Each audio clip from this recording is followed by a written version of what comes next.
known. It's autumn, winter time. It's not as if Australia has any seasons, but it's a good reason to have a kick in the rented backyard. Because the Maggies are territorial at the park with the Green Bridge. Don't ask me why they're having May babies. To put it bluntly, James, you're beautiful in the big ball months of the year. Cheers.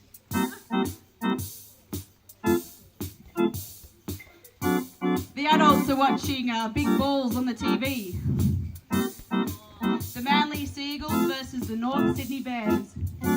It's 6-0 to the Bears at the home ground, Bear Park. Grr. Georgia here is 18 months old, kicking the ball in the rented backyard alone.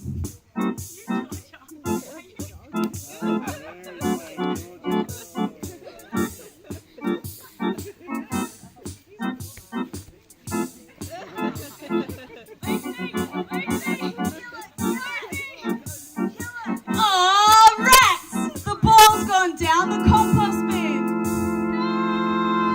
No! Accidentally, there was no one else to catch it. The compost bin bloody stinks, even with the lid on. Up the pong, Bronson. It's a black-ribbed plastic vat. The ball is in there and I want it back.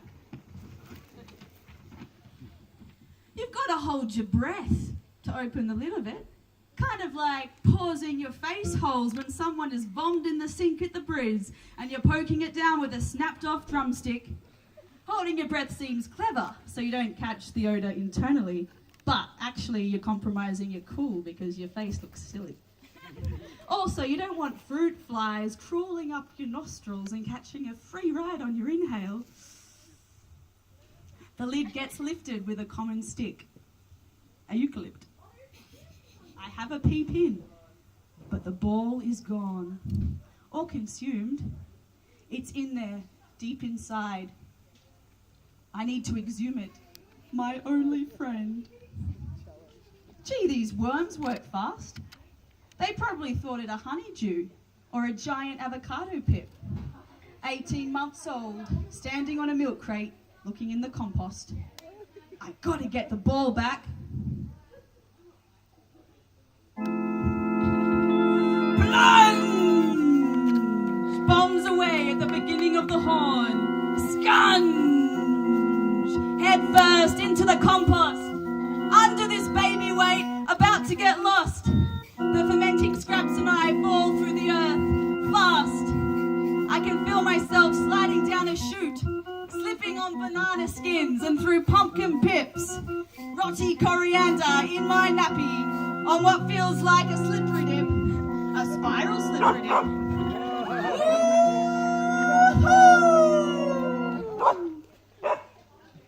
I land in a substance that is quite cushiony. I fall face first and take in a mouthful of what seems to be sweet and squishy. Marshmallow?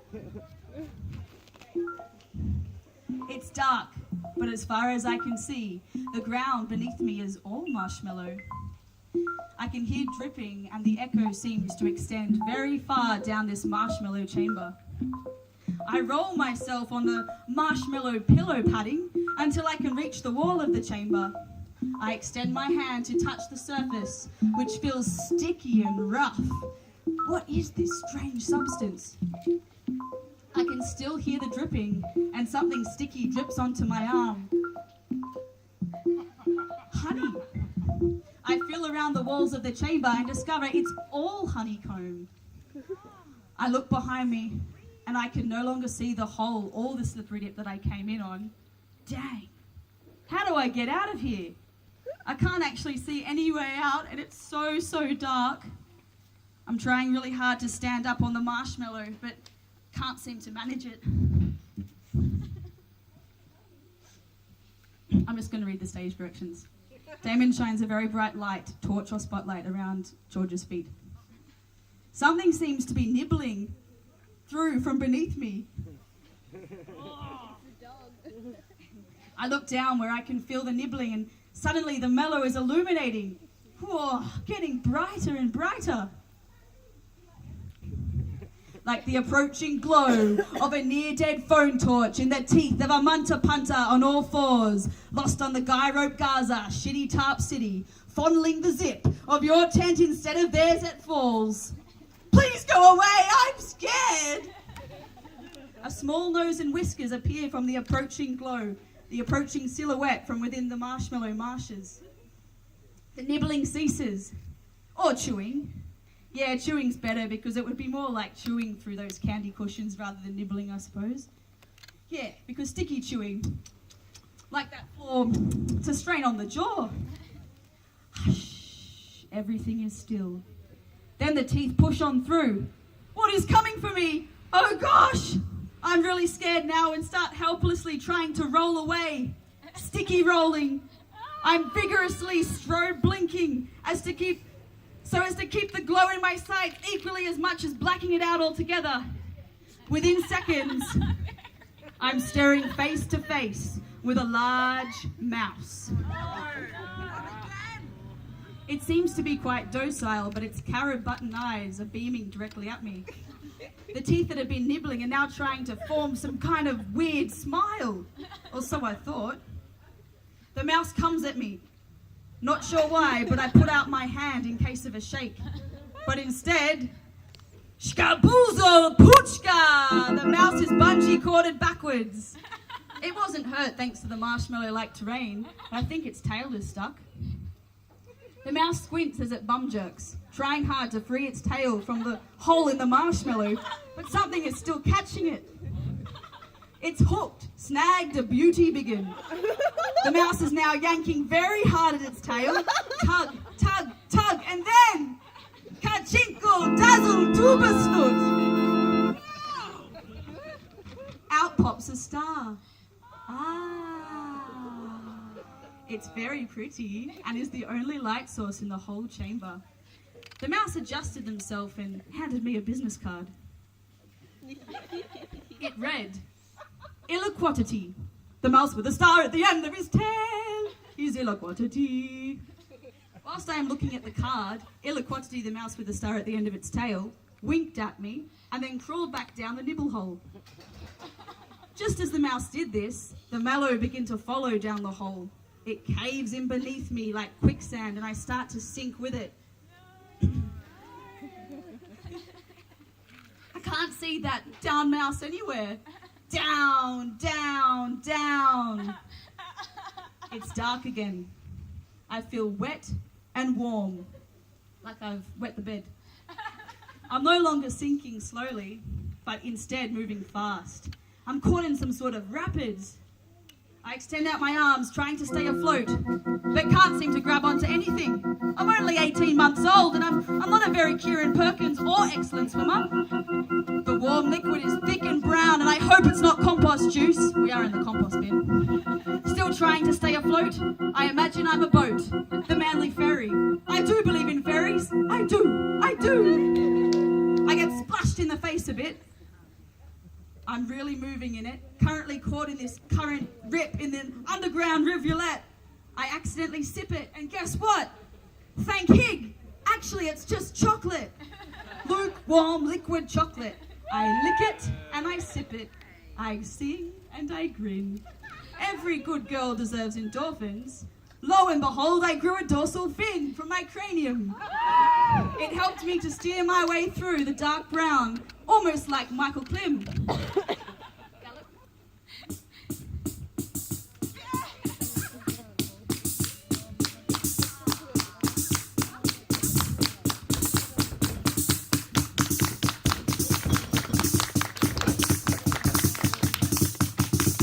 I continue to drift, and to my left, I see a light shooting very fast.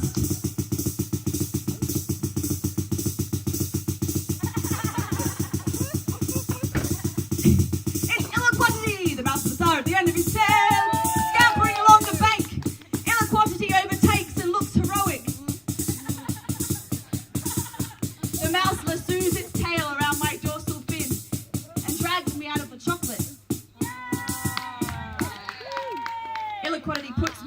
recovery position and seems to be monitoring my breathing.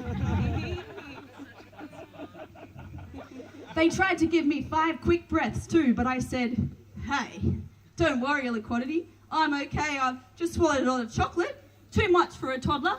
I'm 18 months old. Have you seen my ball? Shh. Ill-Equality replied, shh. Gave my dorsal fin a rub. Baby Georgia went to sleep.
Georgia wakes up to eerie Latin singing and follows the voice. There is a tall woman wearing a robe that looks like the night sky. Her hair is thick, long, and very black. She has her eyes closed and is singing. On top of her kiwi fruit spoon-shaped, 3.5-inch long and purple index fingernail is the soccer ball spinning. The woman stops singing, her eyes remain closed. Hello, Georgia. Would you like some tea? I have something for you. Yes, my ball, and no, I don't want any tea. I'm a baby. I'm 18 months old. Yes, your ball, and oh, what a shame. I've been waiting decades for someone to come and have tea with me. I am Madame Esmeralda, she says with an air of celestial celeb. Oh, that name sounds familiar. You may know my sister, Madame Nibble Nibble Duke. Oh, I don't think I know Madame Nibble Duke. Wait, does she catch the 142? Madame Esmeralda assures Georgia with a stunning smile. One day you will know her. Stay tuned for how our brothers came into the world. Can I please have my ball back? Yes, but first, check out this mirror.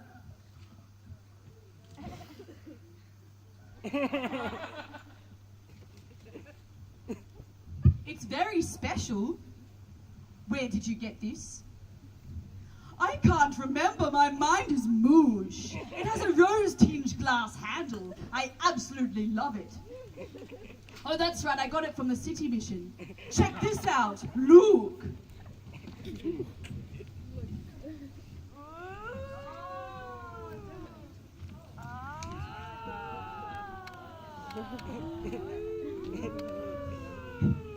And this. Check this out. Have you got a Medicare card? Oh, well, I think I'm on my mum's one. Well, how about a bank card? What? I don't have any money because I'm only 18 months old with a grommet. Well, where's your wallet? In my pocket. Where's your pocket? I forgot it. Well, I forgot my lines.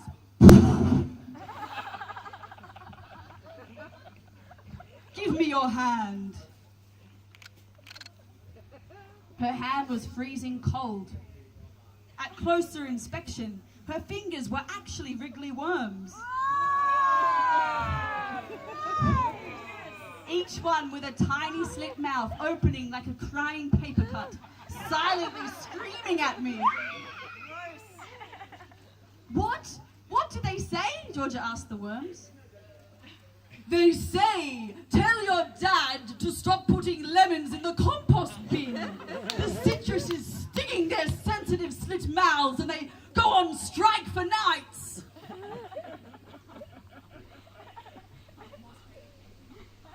Oh, sorry about that. That's okay, guess what? What? Esmeralda offers Georgia a lettuce leaf.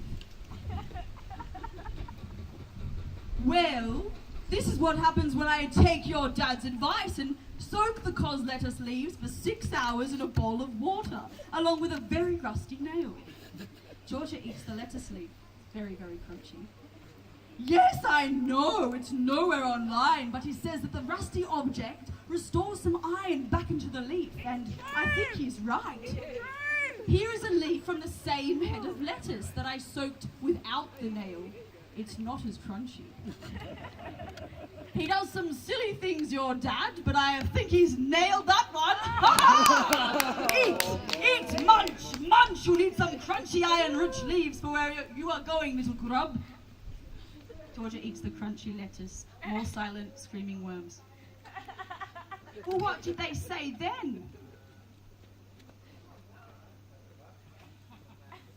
This. Wait.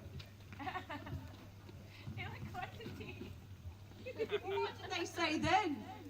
This is what happens when your dad puts coffee round the compost. Illiquidity, the mouse with the star at the end of his tail, sprinkled some stardust onto the mirror, giving a cue to safely put my fist through. Snagged a beauty biggin. And in there, I felt a very warm hand. One with an O negative blood type for sure. I'm O positive. At the meeting of the mirror surface, the O bloods cancelled each other out, leaving just an O for opening. Whose hand is this? Is this Madam Nibble Nibble Duke, perhaps? No, not that my sister, but that of a sister of your own.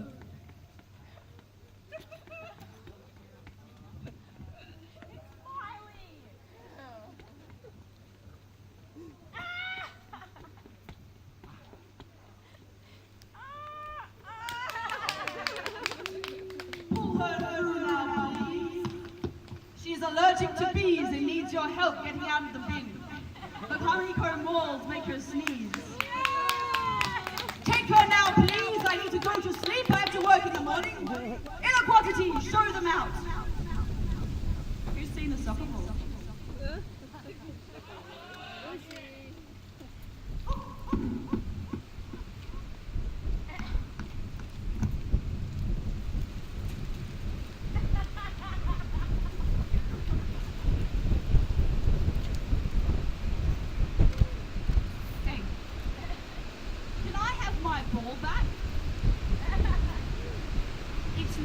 Ball. You have to share it from now on. Or nah. Georgia tries to release the sister grip but can't. I wouldn't bother with that. You can't manage that. The miracle wears up on your hand. Now you're hand in hand and have to manage your way like that. Think of it like walking to school assembly or when you're on an excursion to Circular Quay and you don't want to get lost, but also holding hands is nice and warm, unlike my cold clammy clappers. Don't be traveling, get down!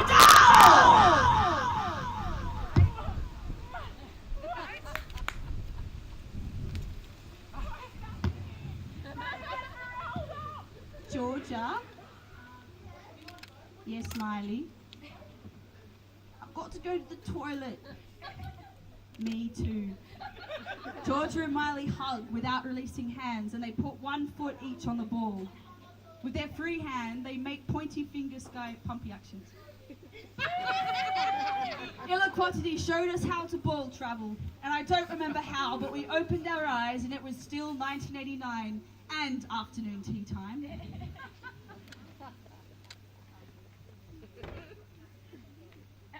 Georgia and Miley land in the backyard, and as they do, they release the hand grip and high five. Dad made us tiger toast, crunchy munch lettuce leaves, and a glass of milk with Activite. We had another kick of the ball, and it turns out Miley has a powerful mean left foot, a real southpaw star. She's left-handed too. That's just how she came out, a combination of mirror reach and Ill-Quantity mouse dust. That's what happens when your dad puts coffee grounds in the compost. The end.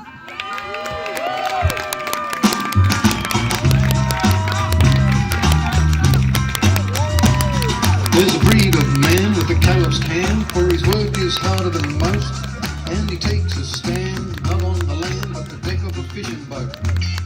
Now his specialty is very much